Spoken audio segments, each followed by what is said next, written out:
SK Makro Žilina ako spinalo Bratislava, ktoré sa skončilo výsledkom 5-2, sa pýtam hostujúceho trénera, aby zhodnotil toto stretnutie. Myslím, že v celku také slušné ligové stretnutie, živé, divácky myslím zaujímavé.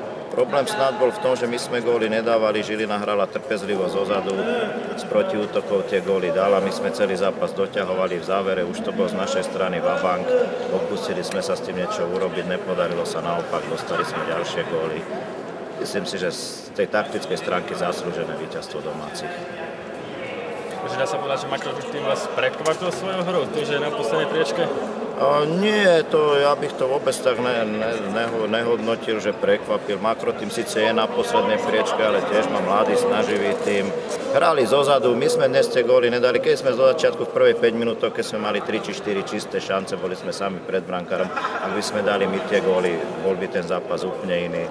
Nedali sme ho, ja som takisto sem na tento zápas priviedol všetkých mladých. V podstate prvú štvorku som tu nemal. Hej, my máme isté play-off, takže som dal šancu aj hráčom z lavičky, ktorí nedostávali toľko šancí. Herne to myslím z našej strany nebolo až také zlé, zlyhali sme v tej koncovke a to rozhodlo.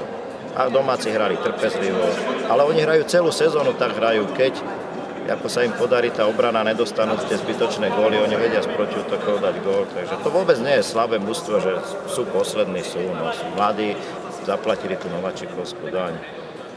Makro tým strátil šancu zabojovať play-off, aké sú vaše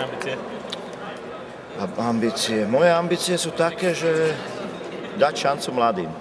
Tým, že sme na 6. mieste v tabuľke, nehrozí nám vypadnutie, sme v play-off, takže tam dostanú šancu mladí chlapci. Mužstvo teraz mám poskladané okrem 3 hráčov z 20-21 ročných chlapcov, ktorých som z juniorky zobral. Dostanú šancu, oni nech sa ukážu. Berem tento rok ako taký skúšobný, majú šancu, nech sa ukážu.